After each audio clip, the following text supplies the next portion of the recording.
Hey, what is up guys? Welcome back to another Minecraft Java video. Today we're going to be taking a look at the top 5 best shaders for Minecraft Java Edition. I am on the latest release of Minecraft Java Edition. As you can see on the top left of my screen there, I am running Minecraft version 1.17.1, and we are going to be taking a look at the top best vanilla shaders for Minecraft Java Edition. And when I do say vanilla, I do mean that the shaders are going to be close to the vanilla game as possible. However, they will include some additional enhancements like moving leaves on the trees and also moving grass, as well as shadows as well, and some other water-based enhancements as well.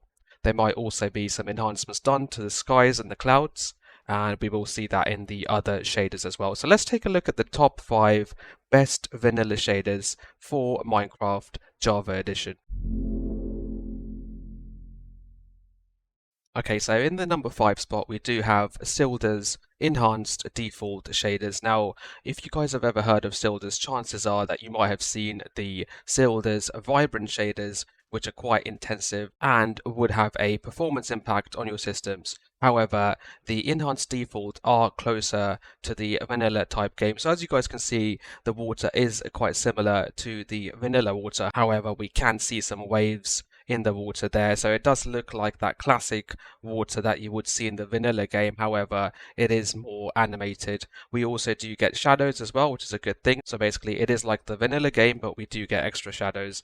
We can also see that the grass is also animated, so the grass is moving, as well as the leaves on the trees as well, which is another good thing. So if you guys are looking for a basic type shader with some animated grass and leaves and water, then I think this is definitely worth checking out. We do have the vanilla based clouds as well, so this would essentially be a vanilla type game that you would be playing.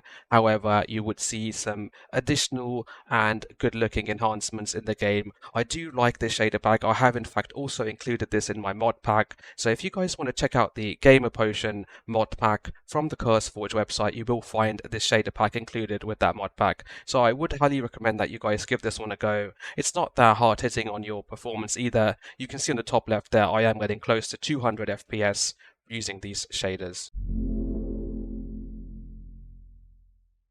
In the number 4 spot, we do have a nostalgia shaders, and as you guys can see, we do have some different looking clouds over there. They are quite nostalgic and they are 3D as well, which is a cool thing. This is probably going to be the most graphic intensive shader out of all of the shaders I'm going to show you guys today. So if you guys are on lower end systems, do make sure that you go into the profile and set it to the lowest setting. So just go into your options, click on video settings, click on shaders, shader options, and then choose the profile to low, and that will actually make everything much more better for you in terms of performance. So as you guys can see, I am getting somewhere close to 170 to 180 FPS using these shaders. You can see that we do have some different looking water graphics here. So these are actually slightly different to the vanilla type graphics. However, we do have vanilla type blocks, we also have shadows, and we have moving tree leaves as well, and moving grass that we would expect. Everything else should remain the same,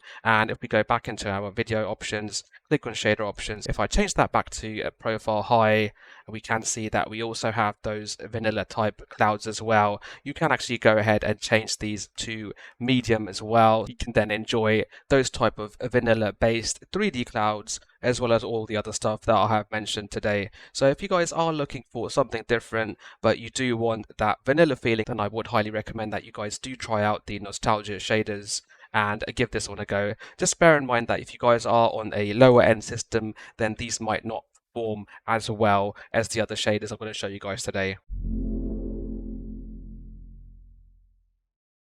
In the number 3 spot, we do have potato shaders. Now, as the name does imply, these would be made and played on a potato type machine. However, they do have all the classic shader stuff that we would expect in other shaders, like the moving tree leaves and the moving grass as well, as we can see over here, as well as the water enhancements that we can see over here. So we do have some cool looking water. We don't actually have that much of a shadow as well. We do have shadows coming in from the trees there, but as you guys can see, we don't actually have a player type shadow. So most of the stuff has been toned down. You can also see a bit of fog in the distance there. And as you guys can see at the top left there, I am getting close to 330 or 320 FPS. So slightly more FPS than I was getting on the other shaders. If you guys are running a lower end machine, then I would highly recommend that you do try out the potato shaders.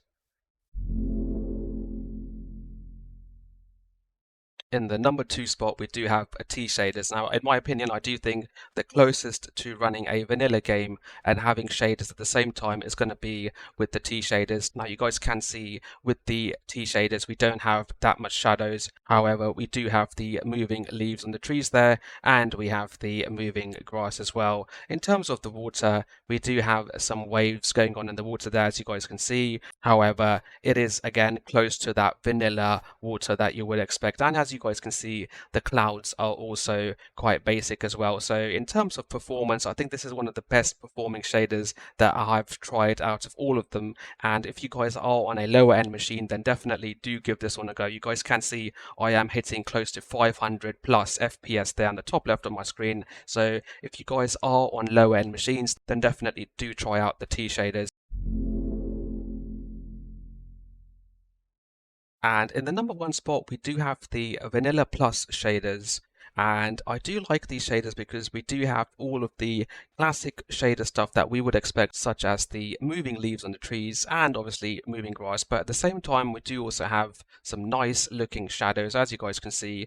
And we also have some nice looking water as well. So you guys can see that this is closer to the vanilla style water. And we do have waves in there. And the clouds are also close to that vanilla type feeling as well that we would expect in a vanilla Minecraft game. Another thing that I do like about these shaders is the options that we do get to be able to customize them. So if we go back into our options, click on video settings, click on shaders, go to shader options, we can see that we do have quite a bit of stuff here that we can configure. I can actually go ahead and change the profile to fancy or even faster. So let's go ahead and try out the faster profile. So as you guys can see, I am getting close to 200 FPS there on average, and I am also able to see some nice shadows and all of the other cool stuff that I was seeing earlier. So you can actually go ahead and change the profile to faster if you do find that your FPS is tanking. You can also go into the color preset and change that around. So as you guys can see, we do get different color presets here. So I'm going to change this to the Seus color preset. Let's have a look at how that one looks as well. So as you guys can see, everything looks more vibrant and more different. And I do think this looks quite nice in terms of playing a nice survival world and enjoying the game with this color preset as well. You can see we do have some nice blue skies there as well. So if you guys are looking for a nice vanilla type shader to play Minecraft with, I would highly recommend that you try out the Vanilla Plus shader and download that today. And you can also just change the profile if you are getting lower performance. If you guys are on a very low end machine, then I would highly recommend you try out the T shaders as well. Again, for all of the shaders that I have showed you guys today, I would recommend you try them all out with OptiFine. Some of them might not work or be configured for Iris shaders, so I would highly recommend that you try out these shaders with OptiFine as well. If you guys found this video useful, do give us a like. And if you guys have any queries or questions or comments about these shaders, do leave them in the comment section below. Do also let me know what is your favorite shader out of all of these 5 shaders. Which one would you prefer to play your creative or survival world with? And also please do subscribe to this channel to help support it, help it grow. And I'll see you guys next time. Thank you for watching.